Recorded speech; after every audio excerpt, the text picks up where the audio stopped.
Hi friends, समित life maker YouTube channel पे आप लोगों का स्वागत है। देखिए दोस्तों, आज के सेशन में हम लोग करने वाले फ्रेंड्स 11 अप्रैल 2025 का करंट अफेयर्स। दोस्तों आज का करंट अफेयर्स दोस्तों करने वाले फ्रेंड्स। देखिए दोस्तों, यह सेशन आपके जितने भी अभी आगामी परीक्षा बिहार में होने वाले दोस्तों सारे एग्जाम के लिए दोस्तों महत्वपूर्ण सेशन रहने वाला है। सेशन को आप लोग अगर पसंद आएगा दोस्तों, सेशन को 1 लाइक जरूर कर देगा दोस्तों। देखिए फ्रेंड्स, आज का फर्स्ट क्वेश्चन हम लोग का है कि कौन सा कन्नड़ उपन्यास अंतर्राष्ट्रीय बुकर पुरस्कार 2025 के लिए चुना जाने वाला भाषा का पहला शीर्षक बन गया है। तो ये है दोस्तों heart lamp. Heart lamp first question है दोस्तों, हार्ट लैम्प। देखिए दोस्तों, इसका सॉल्यूशन है कन्नड़ उपन्यास हार्ट लैम्प अंतर्राष्ट्रीय बुकर पुरस्कार 2025 के लिए शॉर्टलिस्ट होने वाली भाषा की पहली किताब बन गई है। कर्नाटक की लेखिका, कार्यकर्ता और वकील पानू मुश्ताक की लघु कहानी संग्रह हार्ट लैम्प को अंतर्राष्ट्रीय बुकर पुरस्कार 2025 के लिए चुना गया है। दीपा भास्ती ने इस कृति का कन्नड़ से अंग्रेजी में अनुवाद किया। यह पहली बार है जब किसी कन्नड़ पुस्तक ने प्रतिष्ठित साहित्यिक पुरस्कार की दौड़ में इतनी दूर तक जगह बनाई है। नेक्स्ट क्वेश्चन है नवीनतम आवधिक श्रम बल सर्वेक्षण PLFS डेटा के अनुसार 2024 में 15 वर्ष और उससे अधिक आयु के व्यक्तियों के लिए भारत की बेरोजगारी दर क्या थी दोस्तों? तो 4.9% थी। सोल्यूशन देखिए इसका, 9 अप्रैल को सांख्यिकी और कार्यक्रम कार्यान्वयन मंत्रालय द्वारा जनवरी से दिसंबर 2024 तक आवधिक श्रम बल सर्वेक्षण की नवीनतम वार्षिक रिपोर्ट जारी की गई। PLFM के नवीनतम आंकड़ों के अनुसार 15 वर्ष और उससे अधिक आयु के व्यक्तियों के लिए भारत की बेरोजगारी दर 2023 में 5.0% से 2024 में 4.9% तक मामूली गिरावट देखी गई। रिपोर्ट से पता चलता है कि ग्रामीण क्षेत्रों में बेरोजगारी दर 4.3% से 4.2% तक मामूली रूप से घटी है। श्रम बल भागीदारी दर LFPR कुल मिलाकर 56.2% पर स्थिर रही, जो श्रम बाजार में कामकाजी आय वर्ग की आबादी की निरंतर भागीदारी को दर्शाती है। नेक्स्ट क्वेश्चन है कि विश्व होम्योपैथी दिवस 2025 के अवसर पर आयुष मंत्रालय द्वारा 2 दिवसीय सम्मेलन कहाँ आयोजित किया जा रहा है फ्रेंड्स? ये गांधीनगर में आयोजित की जा रही है, गांधीनगर में। सोल्यूशन देखिए फ्रेंड्स, विश्व होम्योपैथी दिवस हर साल 10 अप्रैल को मनाया जाता है। यह महत्वपूर्ण दिन डॉक्टर सैमुअल हैनीमैन की जयंती का प्रतीक है। होम्योपैथी के संस्थापक डॉक्टर सैमुअल हैनीमैन का जन्म 10 अप्रैल 1755 को जर्मनी में हुआ था। आयुष मंत्रालय के तत्वाधान में विश्व होम्योपैथी दिवस 2025 के अवसर पर गुजरात में 2 दिवसीय सम्मेलन का आयोजन किया जा रहा है। 2 दिवसीय सम्मेलन 10 से 11 अप्रैल 2025 तक महात्मा मंदिर कन्वेंशन और प्रदर्शनी केंद्र गांधीनगर में आयोजित किया जाएगा। नेक्स्ट क्वेश्चन है निम्नलिखित में से किस IIT द्वारा किए गए अध्ययन से पता चला है कि सतही ओजोन प्रदूषण भारत की प्रमुख खाद्य फसलों को गंभीर रूप से प्रभावित कर रहा है? यह IIT Kharagpur, option number B हमारा सही है। सोल्यूशन देखिए, IIT खड़गपुर के एक अध्ययन के अनुसार सतही ओजोन प्रदूषण भारत की प्रमुख खाद्य फसलों को गंभीर रूप से प्रभावित कर रहा है। यह विशेष रूप से भारत गंगा के मैदान और मध्य भारत जैसे क्षेत्रों में सच है। शोधकर्ताओं के अनुसार यह 2030 तक गरीबी और भूख को खत्म करने के संयुक्त राष्ट्र सतत विकास लक्ष्यों को प्राप्त करने की भारत की क्षमता में बाधा डाल रहा है। अध्ययन का नेतृत्व IIT खड़गपुर के महासागर, नदी, वायुमंडल और भूमि विज्ञान केंद्र कोरल के प्रोफेसर जय नारायण कुट्टीपुरत को और उनकी टीम ने किया है। नेक्स्ट क्वेश्चन है इको टूरिज्म को बढ़ावा देने के लिए खुबानी ब्लॉसम फेस्टिवल 2025 कहाँ मनाया जा रहा है फ्रेंड्स? ये लद्दाख में मनाया जा रहा है। ऑप्शन नंबर ये सही है। सोल्यूशन देखिए, इको टूरिज्म को बढ़ावा देने के लिए लद्दाख में 2025 में खुबानी ब्लॉसम फेस्टिवल मनाया जाएगा। 10 अप्रैल से लद्दाख के लेह और कारगिल दोनों क्षेत्रों के खुबानी उत्पादक क्षेत्र केंद्र शासित प्रदेश में पर्यटन को बढ़ावा देने के लिए खुबानी ब्लॉसम फेस्टिवल 2025 के संबंध में कार्यक्रमों की एक श्रृंखला मनाने के लिए तैयार है। और पूर्वोत्तर में मेघालय में चेरी ब्लॉसम महोत्सव से प्रेरित होकर भारत के सबसे पसंदीदा पर्यटन स्थलों में से एक में इको टूरिज्म को बढ़ावा देने के लिए लद्दाख द्वारा 2 साल पहले खुबानी खिलना महोत्सव की शुरुआत की गई थी। पिछले कुछ सत्रों में कुछ गांवों में सफल समारोहों के बाद इस साल के खुबानी खिलना महोत्सव में और गांवों को शामिल किया गया है। नेक्स्ट क्वेश्चन है भारत और डैश ने दोनों देशों के बीच निवेश साझेदारी को गहरा करने के लिए एक रणनीतिक पहलों को अंतिम रूप दिया है? तो भारत और रूस ने। ऑप्शन नंबर सी हमारा सही है। भारत और रूस ने 6 रणनीतिक पहलों को अंतिम रूप दिया है। इनका उद्देश्य दोनों देशों के बीच निवेश साझेदारी को और गहरा करना है। प्राथमिक निवेश परियोजनाओं पर भारत रूस कार्य समूह की 8वीं बैठक के दौरान यह निर्णय लिया गया। बैठक नई दिल्ली में आयोजित की गई। इसमें आर्थिक सहयोग पर ध्यान केंद्रित किया गया और बैठक के साथ साथ भारत रूस निवेश फोरम भी आयोजित किया गया। फोरम में 80 से अधिक प्रतिभागियों ने हिस्सा लिया। भारत रूस संबंध के फ्रेंड्स, रूस भारत का प्रमुख रक्षा साझेदार बना हुआ है। भारत और रूस ब्रिक्स, एससीओ और G20 जैसे वैश्विक मंचों पर निकटता से समन्वय करते हैं।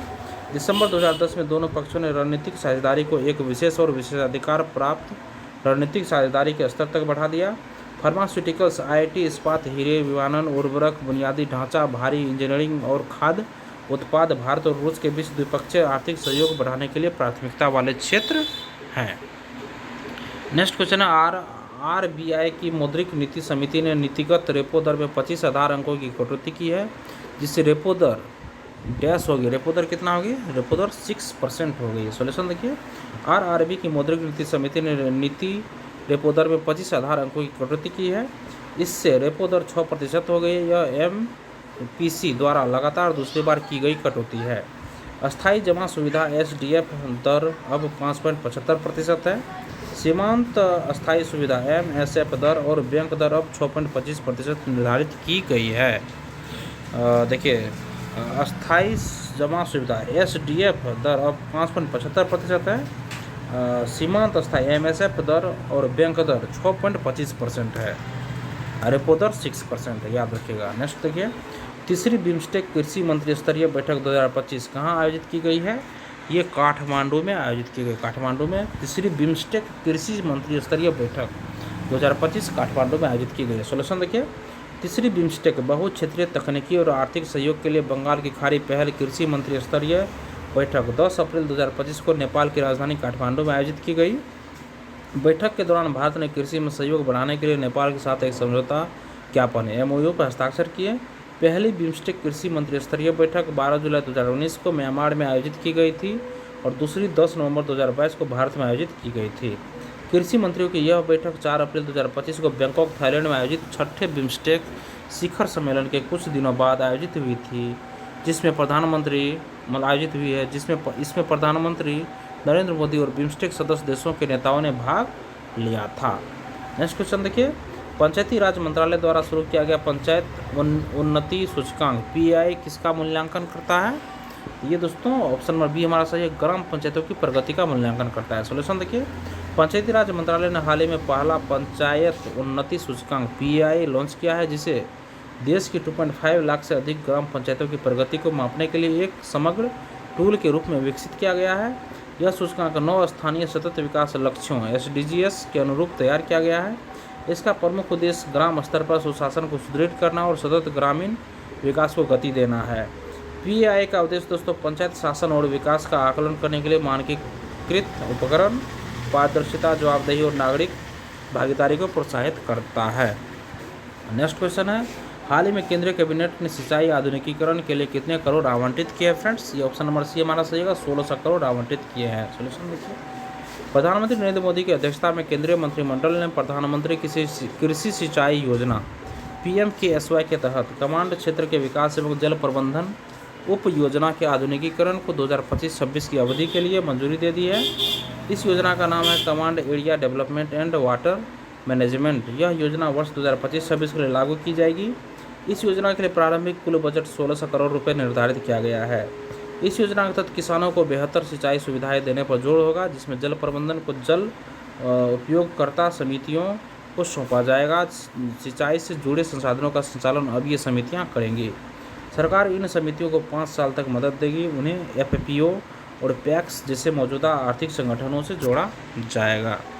नेक्स्ट क्वेश्चन है, भारतीय प्रबंधन संस्थान IIM अहमदाबाद और भारतीय विदेश व्यापार संस्थान IIFT किस देश में अपना पहला विदेशी परिसर खोलेंगे? फ्रेंड्स, ऑप्शन हमारा डी सही है, दुबई और संयुक्त अरब अमीरात में ये पहला स्थान खोलेगा। दोस्तों देखिए फ्रेंड्स, दुबई और संयुक्त अरब अमीरात में खोलेगा। सोल्यूशन देखिए फ्रेंड्स, प्रमुख भारतीय उच्च शिक्षण संस्थान भारतीय प्रबंधन संस्थान IIM अहमदाबाद और भारतीय विदेश व्यापार संस्थान IIFT दुबई संयुक्त अरब अमीरात UAE में अपना पहला विदेशी परिसर खोलेंगे। प्रतिष्ठित भारतीय प्रौद्योगिकी संस्थान दिल्ली का पहले से ही अबू धाबी UAE में एक परिसर है। इसकी घोषणा दुबई के क्राउन प्रिंस और यूएई की उप प्रधानमंत्री और रक्षा मंत्री शेख हमदान बिन मोहम्मद बिन रशीद अल मखदूम की भारत यात्रा के दौरान की गई। शेख हमदान बिन मोहम्मद बिन रशीद अल मखदूम 8 से 9 अप्रैल 2025 को भारत की अपनी पहली आधिकारिक यात्रा पर थे। अपनी भारत यात्रा के दौरान शेख हमदान बिन मोहम्मद बिन राशिद अल मखदूम ने नई दिल्ली और मुंबई का दौरा किया। और नेक्स्ट और आखिरी क्वेश्चन है दोस्तों हमारे सेशन का। देखिए फ्रेंड्स, राष्ट्रीय आदिवासी युवा महोत्सव के बारे में कौन सा कथन सही है? इसका देखिए फ्रेंड्स, इसका हमारा दोनों ऑप्शन सही है दोस्तों। फर्स्ट देखिए, राष्ट्रीय आदिवासी युवा महोत्सव मिजोरम के आइजोल के पास कोलसी में राज्य आदिवासी संस्थान केंद्र में मनाया जा रहा है, संसाधन केंद्र में मनाया जा रहा है। और सेकेंड है फ्रेंड्स, यह आदिवासी स्वतंत्रता सेनानी बिरसा मुंडा की 150वीं जयंती के उपलक्ष्य में मनाया जाता है। सोल्यूशन देखिए फ्रेंड्स, राष्ट्रीय जनजातीय युवा महोत्सव मिजोरम के आइजोल के पास केलसी में राज्य जनजातीय संसाधन केंद्र में मनाया जा रहा है। यह महोत्सव 8 अप्रैल को शुरू हुआ और 4 दिनों तक चलेगा, जिसका समापन 11 अप्रैल को होगा। यह आदिवासी स्वतंत्रता सेनानी बिरसा मुंडा की 150वीं जयंती के उपलक्ष्य में मनाया जाता है। इस महोत्सव का उद्देश्य आदिवासी स्वतंत्रता सेनानियों को सम्मानित करना और युवाओं और जनता में देशभक्ति की भावना को प्रेरित करना है। इस महोत्सव में शीर्ष मिजो कलाकारों और मिजो जैसी जेमी इंस खोम के सदस्यों द्वारा प्रस्तुति दी जाएगी। मिजो सांस्कृतिक संगठन और विभिन्न सांस्कृतिक समूहों की सांस्कृतिक प्रस्तुतियाँ मिजो संस्कृति को उजागर करेंगी और इस उत्सव को संस्कृतियों का मोजेक कहा जाता है। नागालैंड के प्रसिद्ध गिटार वादक इमना इनला जमीर इस महोत्सव में भाग ले रहे हैं। मणिपुर के वानचावी वेफई भी इस कार्यक्रम में प्रस्तुति दे रहे हैं। और नेक्स्ट देखिए फ्रेंड्स, एक बार सारे क्वेश्चन हम लोग ब्रीफ में देख लेते हैं। फर्स्ट क्वेश्चन है कि कौन सा कन्नड़ उपन्यास अंतर्राष्ट्रीय बुकर पुरस्कार 2025 के लिए चुना जाने वाला भाषा का पहला शीर्षक बन गया है? यह हार्ट लैम्प। सेकंड क्वेश्चन देखिए, नवीनतम आवधिक श्रम बल सर्वेक्षण PLFS डेटा के अनुसार 2024 में 15 वर्ष और उससे अधिक आयु के व्यक्तियों के लिए भारत की बेरोजगारी दर क्या थी दोस्तों? तो 4.9% थी। थर्ड क्वेश्चन देखिए, विश्व होम्योपैथी दिवस 2025 के अवसर पर आयुष मंत्रालय द्वारा 2 दिवसीय सम्मेलन कहाँ आयोजित किया जा रहा है दोस्तों? ये गांधीनगर में आयोजित किया जा रहा है। नेक्स्ट क्वेश्चन देखिए, निम्नलिखित में से किस IIT द्वारा किए गए अध्ययन से पता चला है कि सतही ओजोन प्रदूषण भारत की प्रमुख खाद्य फसलों को गंभीर रूप से प्रभावित कर रहा है दोस्तों? तो IIT खड़गपुर। नेक्स्ट क्वेश्चन देखिए दोस्तों, इको टूरिज्म को बढ़ावा देने के लिए खुबानी ब्लॉसम फेस्टिवल 2025 कहाँ मनाया जा रहा है फ्रेंड्स? तो लद्दाख में मनाया जा रहा है। नेक्स्ट क्वेश्चन देखिए, भारत और रूस ने दोनों देशों के बीच निवेश साझेदारी को गहरा करने के लिए 6 रणनीतिक पहलों को अंतिम रूप दिया है। नेक्स्ट है, RBI की मौद्रिक नीति समिति ने नीतिगत रेपो दर में 25 आधार अंकों की कटौती की है, जिससे रेपो दर 6% हो गई है। नेक्स्ट है, तीसरी बिम्स्टेक कृषि मंत्री स्तरीय बैठक 2025 कहाँ आयोजित की गई दोस्तों? तो काठमांडू में आयोजित की गई है। नेक्स्ट देखिए, पंचायती राज मंत्रालय द्वारा शुरू किया गया पंचायत उन्नति सूचकांक PI किसका मूल्यांकन करता है? तो ग्राम पंचायतों की प्रगति का। नेक्स्ट देखिए, हाल ही में केंद्रीय कैबिनेट ने सिंचाई आधुनिकीकरण के लिए कितने करोड़ आवंटित किए हैं? तो 1600 करोड़ आवंटित किए हैं। नेक्स्ट है, भारतीय प्रबंधन संस्थान IIM अहमदाबाद और भारतीय विदेश व्यापार संस्थान IIFT किस देश में अपना पहला विदेशी परिसर खोलेंगे? दुबई संयुक्त अरब अमीरात में पहला विदेशी परिसर खोलेंगे। नेक्स्ट और आखिरी क्वेश्चन है, राष्ट्रीय जनजातीय युवा महोत्सव दोस्तों ये आयोजन मिजोरम के पास केलसी में राज्य जनजातीय संसाधन केंद्र में मनाया जा रहा है। वैसे दोस्तों हमारा सेशन यहीं पे खत्म होता है। धन्यवाद दोस्तों, आपका दिन शुभ हो।